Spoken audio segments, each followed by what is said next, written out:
안녕하십니까, 이준석입니다. 제21대 선거 본투표율이 이제 보름 앞으로 다가왔습니다. 사전투표까지는 열흘도 채 남지 않았고 내일부터는 재외국민투표가 시작됩니다.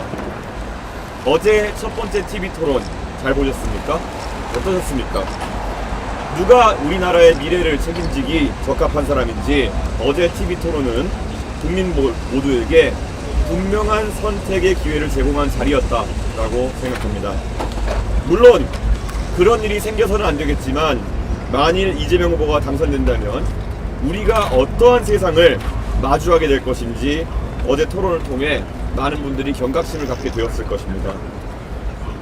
구체적인 대책은 전혀 없이 그저 잘하면 됩니다 라고 얼버무리는 이재명 후보 특유의 무책임과 무사안일주의, 스스로 극단적인 가정을 해놓고 이를 지적하는 상대에게 극단적이시네요 라고 몰아붙이는 적반하장의 태도, 말문이 막히면 그래서 어쩌라고요 하면서 조롱하거나 썽을 내는 연산군 같은 면모, 누가 이런 인물을 대한민국의 대통령감이라고 생각하겠습니까? 그런 후보를 막아낼 수 있는 단 하나의 필승카드가 무엇인지를 이제 분명히 확인하셨을 겁니다. 김문수 후보님 훌륭한 분입니다. 노동운동을 하셨고 행정경험도 갖추셨습니다. 하지만 김문수 후보가 마지막으로 공직선거에서 당선되셨던 때가 무려 15년 전의 일입니다. 어제 TV토론회를 통해서 김문수 후보의 사고와 경험이 얼마나 현장과 괴리되어 있는지 국민 여러분께서 직접 느끼셨을 것이라 봅니다. 김종인 이준석 체제로 이어지는 보수정당의 리즈 시절 이후 보수진영에서 전략가가 사라졌습니다. 그 공백은 정치 초보 윤석열에게 힘들린 지난 3년을 통해 확인되었고 결국 보수진영 내부에서조차 망했구나 하는 탄식이 터진 작년 12월 3일에 비상계엄 사태로 귀결되었습니다. 이런 상황에서도 대한민국 보수진영이 전향적인 해법을 찾지 않는다면 그것은 현실을 직시하기 싫어 땅속에 머리를 박는 타조의 모습과 다르지 않을 것입니다. 현실이 불편하더라도 우리는 현실을 직시해야 합니다. 한덕수 총리를 후보로 내세우는 것이 명분은 물론 절차상으로도 불가능한 일이라고 누차 말씀드렸지만 끝내 귀를 닫더니 김문수 후보에게 피해자 서사 하나 얹어주고는 한여름밤의 꿈으로 끝나고 말았습니다.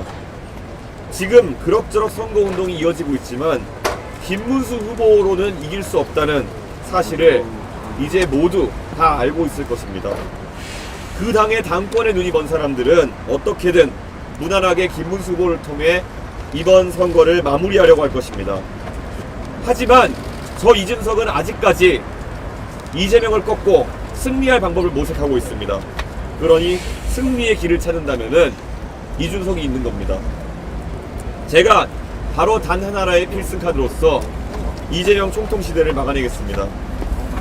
중국과 대만이 싸우더라도 중간에서 시에시에 하면 된다는 그런 분에게 대한민국의 미래를 맡긴다는 것은 상상만으로도 끔찍한 일입니다. 그래서 이 싸움은 이제 이준석과 이재명의 1대1 대결의 장이 되어야 합니다. 사이비, 내로남불, 낡은 운동권 세대를 역사의 뒤안길로 영영 밀어내고 민주화 이후 태어나 국제 감각을 가지고 있고 AI와 로봇, 바이오 시대를 선도할 수 있는 새로운 세대가 역사의 전면에 대한민국을 대표해서 나서야 합니다. 그리하여 이 싸움은 절대 남한산성이 될 것이 아니라 명량해전이 되어야 하는 것입니다. 적전분열한 끝에 굴욕적인 항복을 했던 남한산성의 어둠이 아니라 12척으로 300척을 무찌르며 전세를 뒤집은 명량의 바다여야 합니다. 저 이준석이 저 뒤에 계신 충무공의 기계로 맨 앞에서 싸우려고 합니다. 단순히 누굴 이기기 위한 싸움이 아니라 국민을 지키기 위한 싸움의 전면에 서겠습니다. 울돌목 입구에 일자진을 펼쳐 낡은 세력과의 일전을 반드시 승리로 마무리 짓겠습니다. 저는 자신 있습니다. 승리하겠습니다. 단 하나의 필승카드 이준석입니다. 예, 질문 있으시죠?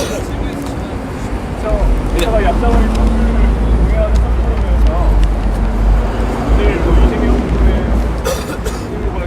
노인 발표를 할 거라고 이렇게 얘기하고 네.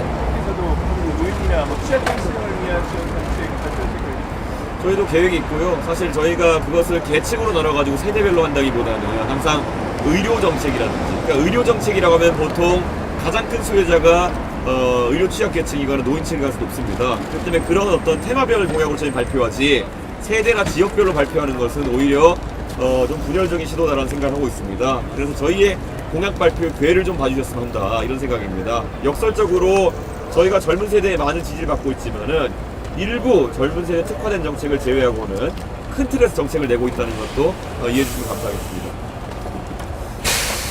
예. 토론에서도 청년 현장 얘기가 나왔는데 청년 현장에 대한 입장, 일자리 정책과 연계해서 어떻게 보시는지. 저는 정년 연장 같은 경우에는 당연히 고연령층을 위해서 은퇴 세대를 위해서 검토해 볼 수 있다는 얘기지만은 이재명 후보가 말한 것처럼 일반적인 정년 연장을 그대로 하게 되면 당연히 젊은 세대의 일자리가 줄어드는 그런 풍선 효과 같은 것이 있습니다. 그래서 제가 평상시에 항상 제시했던 것은 만약에 그런 일이 발생한다면 국민연금 수급 연령에 대한 조정을 좀 같이 논의하는 건 어떻냐. 저는 그런 정도의 합의라면은 젊은 세대가 접근할 수 있을 것이다. 국민연금의 수급 연령을 뒤로 몇 년 늦추는 대신에 나이 든 세대가 조금 더 일할 수 있는 기간을 열어주자. 이거는 저는 대한민국을 위해서도 긍정적인 합의가 될 수 있다 이런 생각을 하고요. 또 한편으로는 지금 임금 피크제가 적용되는 방식이 업종이나 기업 규모에 따라 가지고 천차만별입니다. 예를 들어서 어떤 업종에서는 약 20% 정도의 최종 임금 감소가 일어나기도 하고요. 어떤 업종에서는 거의 40% 가까운 임금 감소가 일어나기도 합니다. 그래서 저는 임금 피크제가 더 활성화되기 위해 가지고는 조금 더 임금 피크제의 그런 임금 감산 비율이 높아져야 된다 그런 생각을 하고 있습니다. 정년이 늘어난 만큼 그 기간에는 그런 형태의 고용을 할 수 있다고 한다면 달라질 것이고요. 한국은행의 보고서 등에 따르면요, 사실 이것을 일반적인 정년 연장으로 다룰 것이냐 아니면은 퇴직 후 재고용 형태로 할 것이냐에 따라서도 젊은 세대의 고용에 미친 영향이 큽니다. 퇴직 후 재고용 방식으로 만약에 정년 연장을 하게 되면은 기업의 고용 비용 부담이 줄어들기 때문에 젊은 세대에게 조금 더 고용을 할 수 있는 여력이 일반적인 정년 연장보다 생깁니다. 그래서 이런 것들을 저는 최대한 젊은 세대의 일자리에 타격이 가지 않는 방향으로 그리고 또 전체적인 재정이 있어가지고 오히려 국민연금 수급 시기를 좀 늦춘다든지 이런 방식으로 합의할 수 있는 지점으로 갔으면 좋겠다. 저는 그런 생각을 하고 있습니다. 네. 의정부에 좀 많이 들어왔는데 네. 어제 토론회 이후로 좀 지지를 반영하는 거라고 보시죠? 오늘 제가 이 자리에서 말씀드린 것처럼 절대 앞으로 이재명 후보의 당선을 저지하려는 사람들이 남한산성과 같은 일을 겪으면 안 된다라는 생각입니다. 자신들만의 아집에 갇혀가지고 고립되어 가면 안 된다라는 생각을 하는 것이고요. 저는 비상한 각오가 있으면은 병력이 적어도 이재명 후보를 막아낼 수 있다 이런 생각을 하고 있습니다. 잘 생각해 보시면 우리가 드라마나 아니면 영화를 통해서도 명량해전 당시에 일화가 있었던 것을 아실 겁니다.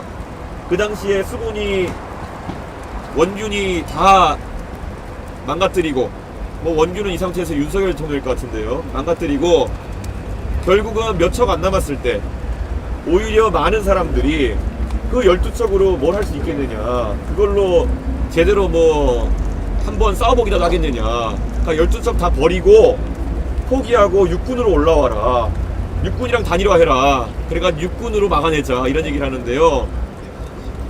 그때 그렇게 아마 응답했을 겁니다. 이순신 장군이 바다를 내주는 것은 결국 조선을 내주는 것이다. 마찬가지로 지금 개혁신당이 담보하고 있는 젊은 세대의 표심과 그리고 미래의 지향적인 유권자의 표심을, 그걸 빼고는 이재명을 막아낼 수 있는 방법이 없습니다. 그렇기 때문에 이 개혁신당을 지지하는 젊고 진취적인 유권자들이 결코 동의하지 않는 그런 단일화로는 절대 막아낼 수가 없습니다. 그것이 제가 12척이 됐든 13척이 됐든 이곳에서 막아야 된다라고 하는 이유입니다. 제가 서울시청에서 이따가 또 뭐 오늘 김은수 후보님도 오신다고 하니까 어떤 이야기가 나올지 보고 추가적인 말씀 드릴 수 있으면 또 드리겠습니다. 예, 감사합니다.